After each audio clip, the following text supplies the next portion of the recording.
mufflers and plaid. 2023 marks 30 years since these memorable Sears ads took to the airwaves. With its catchy tune and clever puns, these award-winning ads changed consumers' view on Sears. Today on the JMKast, we're chatting with advertising great Helayne Spivak, who was Chief Creative Officer at the time, as she shares her memories about this advertising campaign. It was the smart thing to do to get attention for the right reasons, and you couldn't help but sing it. It's just one of those things that stuck in your head, and I was very, very, very proud of it. Come see the softer side of Sears. For me, I'm more of like the front end of it. I'm just making it up. Of a similar nature or character. JMKast, JMKast. But we get shocked often by Chris. You Google my name, it always pulls up Ric Flair and Blackjack Mulligan. That's another story for another time though. We can start off by talking about, I read that early on, before you got into advertising, you were trying to pursue an acting career, stand-up comedian. You know, why didn't you go through with that? But on the other hand, did that acting and time with stand-up comedy, did that aid you in advertising later on? The stand-up came later. The studying acting I did for a while. I thought I might want to do that, but I didn't know what I wanted to do. I just knew I was out of my house and I needed money and I needed to eat. So it was more secretarial, receptionist. They offered me a job to work as an assistant for Peter Max. And I said I wanted a salary. And they said, well, we have women who are willing to work for nothing. And I said, well, I suggest you hire them because I just can't. So that didn't work out. I studied at HB Studio for years, and it did help me eventually, absolutely. And at what point in your life, what steered you towards advertising? I couldn't do anything else. Back then, you could fall into it, and it invited all kinds of people from, all the crazy, wonderful, creative people that didn't know what to do, that had a flair for words and a sense of humor. We could end up there. And I just happened to go for a job as a secretary after I had just gotten out of Sally Owens or Betty Owens or some Owens, where I learned how to touch type. And the Selectric had just come into place, and it was a great typewriter that self-corrected. So since it self-corrected, I got a job as a secretary, and it happened to be at Delafamina Travisano and Partners. And how do you go from being a secretary to moving up the ladder in advertising? Back then, it wasn't as difficult as it is today. But I took a course of visual arts because after I was sitting there typing copy, I thought, I bet I could do this. And so it sounds so easy. I guess it wasn't, but it was. I took a course with Tom Messner and Ted Shane, who ended up one of my partners. And Tom Messner said, get your book together, and Tuesday you have a job interview with Jim Durfee or Emil Gargano. And I put my book together in a weekend. And back then, there were not computers. There was a thing of paper and then tracing paper, and you stapled it in four corners, you drew your own, you lettered it. And I put a book together over a weekend, and I got hired on a Tuesday, and I started the following Monday. That was it. Wow. And so you started then as a copywriter? I started, let's see, what did Carl Alley call me? A copy cub. I was a copy cub. I guess that was in a newsroom. But what I was a very, I didn't know I was working at one of the best advertising agencies at the time. I just know, okay, Carl Alley, we had a 4-day work week. That's all I cared about. At what point, as you're moving up the ladder and you're getting into management positions, at what point did you come across an account that you were like, this is the big one, like I've been waiting for? And what was that like? You never know it's going to be the big one and the one you've been waiting for. I do know that it was Club Med because I had to request it.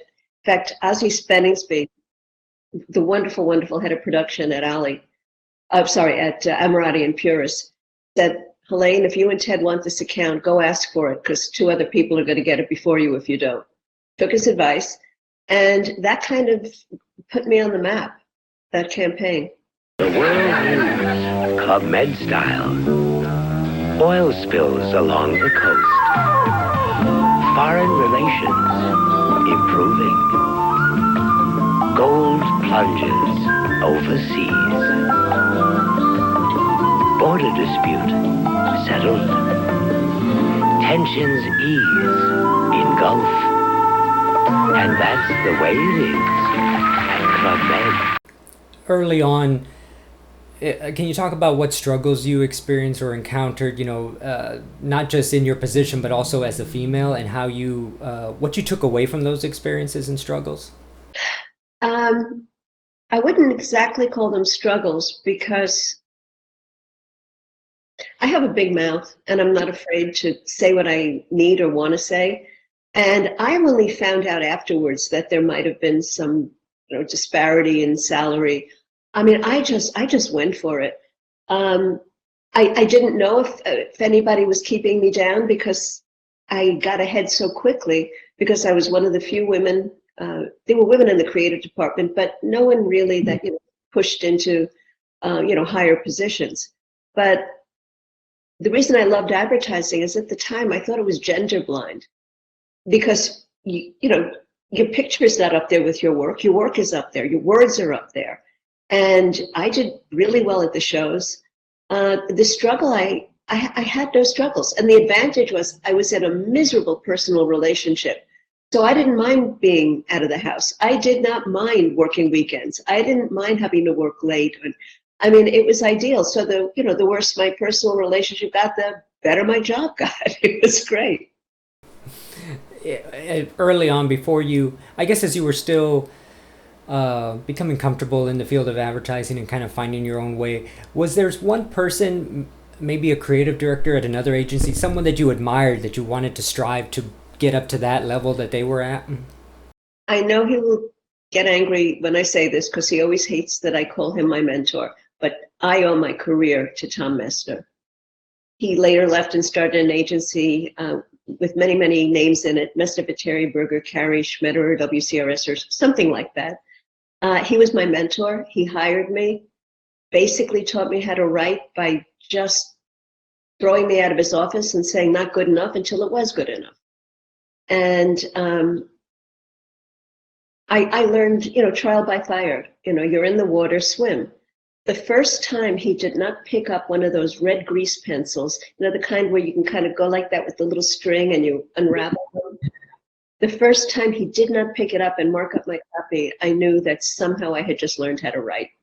Talking about, film and video production in terms of producing commercial spots, how has it changed in terms of the equipment and the technical aspect of it, from analog, to digital today?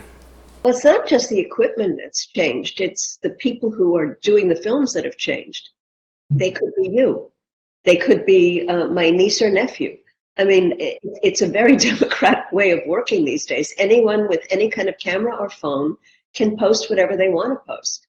And, how things have changed, it's all experimental. Let's do it on, let's shoot this entire movie on an iPhone. And you do, and you have, and they have. So, how it's changed is there is no one way anymore. There are so many ways. The way things are now with, politics, public opinion, technology, the way people can voice their opinions all over the internet. If you were starting out today, would you produce spots and do things differently to today's audience compared to the way you did back then? Honestly, if I was starting out today, as I tell some of my students, I run a program on how to be a creative director. And from Miami Ad School, and I tell them, I don't know if I could come into this now, because the love I had of pure ideas, the love I had of playing with words, the love I had of seeing something in film and doing it was a much simpler time. Now, with social media and ways that get to people, I don't know if that would be the thing for me. I mean, influencers. who get paid a lot of money to wear a product, hold a bottle of soda, do demos with, face creams and things like that. The Kardashians out there. Anybody can control the message. Back when I started, it was very specific, and it was pre-planners. Yes, there were strategists, but we never got the kind of briefs that we got. We got a work order. It said we need a 30-second commercial. You have a month to do it. And then it would say, here's your competition. And we figured it out. So in the old days, we had to use more of our brains and more common sense. Over the decades, there have been movies, TV shows where advertising is the background or part of the movie or the story. And I sent you a clip of different movies and shows over the decades. What are your thoughts looking at how advertising has been portrayed, to the masses over the decades? I've seen the movies. No one has done it really successfully except for Mad Men, because they had, I think, Bosom Buddies with Tom Hanks and Peter Scolari. That was in an advertising agency, and they didn't get that right either. The movies, Mad Men got a lot of it right. What they got wrong was that didn't look like fun. And we had fun. I mean, there was the backstabbing and the rampant everything. Did some of it exist? Yeah, stereotypes do not become stereotypes by accident. But we worked hard and we enjoyed what we did. The first 10 years of my career, I describe as Camelot. It was just tell someone how much fun this used to be. Tell someone how wonderful it was to do this. And the people you met were brilliant. And you think a lot of that creativity is gone now? Do you watch television? Mm-hmm. I truly think it has, because I look at the commercials I grew up with and I don't see that today. And I know things change and people change and attention spans change, and you got so much more competition. You got a 10-second boom, here's my product, boom. It wasn't like it used to be. So yeah, I think it has. You look at when I started going, the first time I went to Cannes, what was so wonderful about it is you could go into the theater and see beautiful, wonderful, intelligent, funny, creative from all over the world. And now if you go to Cannes, you see clients from all over the world and technology and everybody is set. You can't see the beach anymore because you have all of these people that have their things set up just to sell themselves. And it just isn't as, maybe it's the way it should be, obviously, because there's a lot of money being spent there, and clients need to have their name and their themselves out there to say, look, we're cool, we're part of this. But again, I don't want to be one of those people that goes, back in the day when I started, that was really fun. It's just different. When I started getting the idea to do this podcast, I was trying to think, okay, what commercials do I remember from growing up, and which ones do I remember? Because my dad used to love watching commercials, and he would have tapes from the 50s, 60s, 70s that I grew up watching those, even though it wasn't from my time. So I thought, okay, from the 60s, there was this 1968 Ford Mustang spot. It had an awesome song. It was targeting, the middle-aged male, the younger male, even housewives, the female. I just liked how they were take one concept, one car, and target it to all these different audiences. And so I remember that one. In the 70s, it was I remember the Tootsie Roll, whatever I think I see becomes a Tootsie Roll to me. 80s was Raise Your Hand, if you're sure, the big red juicy fruit gum commercials. And then when I got to the 90s, it was instant. It was Sears, come see the Softer Side of Sears, which, turns 30 years old this year, and which you were instrumental, in that. Hello, sweetheart. I need some flashlights right now. Face paints so bold. Stunning jackets, velvet plungers, and body hugging copper molds. You are the first place I always try. 'Cause just like Eve, you have a softer side. Come see the softer side of Sears. If you can walk me through the process from the time you all start trying to, come up with ideas, maybe ideas that never saw the light of day, to the time where you're going to make the pitch, to the day you get the call, what was all that like? Sears had had, it was my, Sears had had 10 agencies in 10 years, something like that. And they kept taking their problems to each new agency, and they kept doing the same thing each time. You know, what's the definition of crazy? You know, same action and expect a different reaction. So we were being briefed in this big conference room at Y&R, and I'm listening to what they're talking about, and what they wanted to sell was women's clothing. Sears, women's clothing, you know, refrigerators, you know, yes, women's clothing, not so much. And I remember thinking, this is in the briefing. I'm talking about this only because I was very proud of this, because I had to fight for it so hard for so long, having come up with the idea before the client even came in. I did a little sketch of a tractor with a hand coming up from the back of the tractor with a bra hanging from it. And it said, and I just wrote down, look what I found behind the tractor. And that night I thought, you know, what we're trying to do is get women, they're in the store already. They're just not there to, you know, they're there to buy 20 pounds of, you know, de-icer or something. We just have to get them to go. So it's all the hardware. And it's like, well, it's the hardware. We want them to see the software. It was that simple.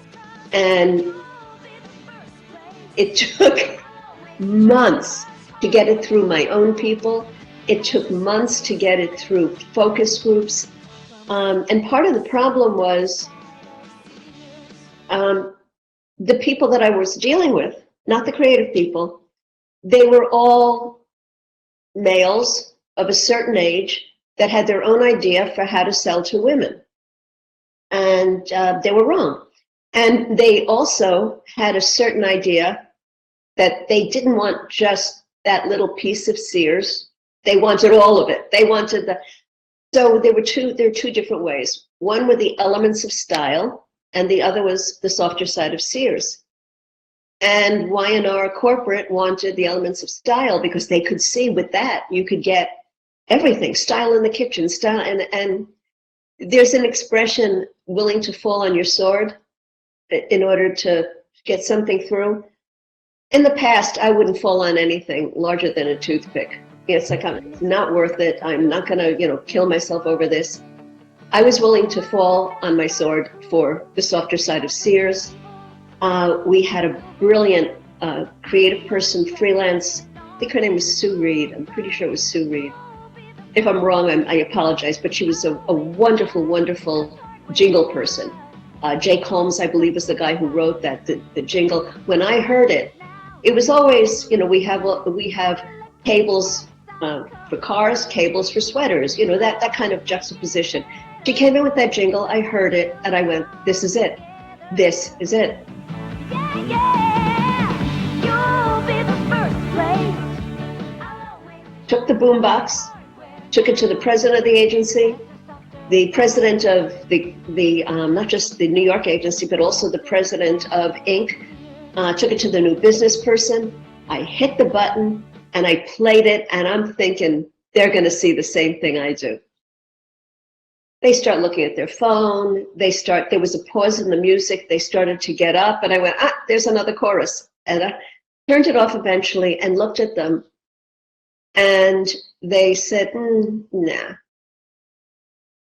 So I said, this account has been in how many agencies in 10 years? Every single agency in these 10 years has given them the same solution, the solution they want. This is the first time we're going to go against that and give them something different. So would you like to give them what everybody else will give them, or shall we go with this? And they took a while, and they all put their arms up like this and leaned back. And I call that the gorilla spray position.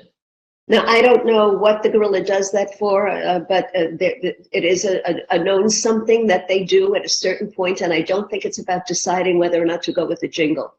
But they finally went, that's it, we're going to go for it, as if they were doing the bravest thing in the world, after, of course, they were told that they'd be safe, and they bought it.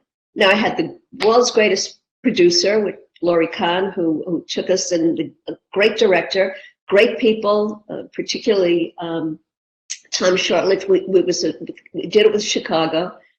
And it was one of the best experiences I've ever had, one of the hardest and one of the best. I have never seen focus groups go so crazy over a piece of music. It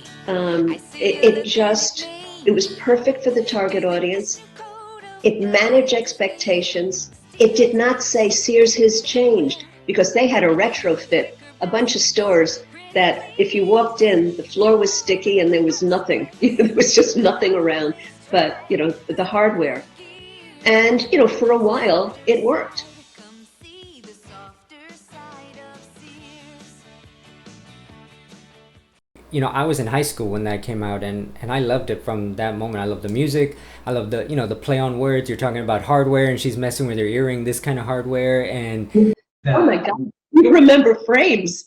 yeah, and I was interested in video editing and stuff, so I love the waving banner with the Sears. It was just, it all encompassed. It's just something that I've remembered to this day. And there's videos on YouTube. People post them. They're commenting still today about how they loved it. And I mean, is it something you thought people would still be, talking about 30 years later? Honestly, no. I mean, during it, you have to understand, well, you don't have to understand anything, but I'm just going to tell you that my background was as an advertising boutique snob. We don't do jingles. We, do funny, intelligent, amazing, wonderful, intricate, pieces of art. I knew this jingle was right. I knew that it wasn't just a jingle. It was the smart thing to do to get attention for the right reasons. And you couldn't help but sing it. And it's just one of those things that stuck in your head. And I was very, very, very proud of it, and never thought I would ever be the first one to take one of those banners that was flowing at the end and say, this is something I'm willing to, to take out into the world. It was a fun campaign. Yeah. And what was the production process like, filming those? Wow. We shot a lot of them. It was grueling, a lot of different sets, and a lot of, having to match the costumes to the mood, to what they were matching them up with. But again, it was a labor of love. And it turned out the director, who did a very good job, was very sick during the shoot. We did not know that. But he just persevered. And as with any shoot, you're up very early, you shoot very late. Everybody thinks it's a glamorous thing, and it is, and it isn't. Yes, you stay at great hotels, but you never see anything around. Yes, you sometimes stay in the best places in the world for 3 hours until you have to go out on the shoot. What are you doing in your life, today? I'm doing some of the career coaching. I'm also doing how to be a creative director, not how to get better skills that you come in with. We assume if you get to the position of creative director, you have skills. But how about the softer side? I'm going back to, how about the softer side, the softer skills? The other thing that's changed is how we do business. And in the old days, if you were looking at work, the creative directors looking at work, it was pretty harsh. Some agencies like BBDO was like a really tough agency. You had to have thick skin, and it depended on who your creative director was. What are you bringing me? This is crap. Get the hell out of here and come back when you have something better. There are many reasons why you can't do that anymore. Litigation is only one of them. It's the fact that now people are working virtually. It's the fact that there are just so many different ways and places now. The other thing, I'm not being clear on this, it's a kinder, gentler, nicer. We have to be. We can't, it didn't just start with Me Too. It started with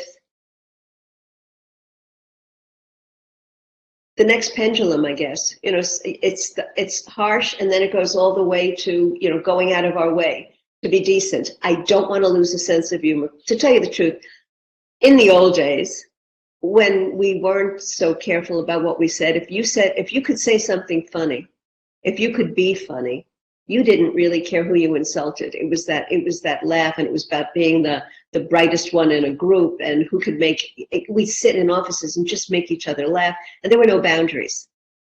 And then when you find out you've hurt someone, you've insulted someone, you said something inadvertently that, just cut somebody to the quick. We're a little bit nicer now, partly because we should be. What do you tell your students, whether they ask you or maybe you just tell them, in class, a piece of advice going into this business?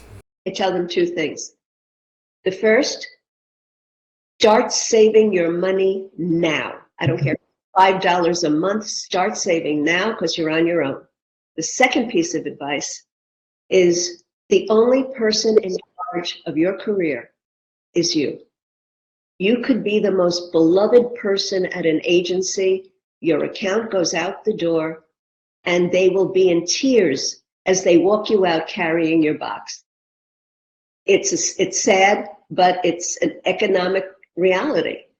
So yes, there's some loyalty, and there should be loyalty to the place you're working, but we're in a business, and the loyalty you should have should be you, your career, your family, and your future. Do you see now, in working with students, a more diverse, group of people wanting to get into advertising, and are you telling them more, but not enough? Okay. Yeah. So I try to do it with the speakers I have, because there are many successful, brilliant people out there who are not, part of what used to be known as the majority. I mean, it's ridiculous. So, you try to do it by example.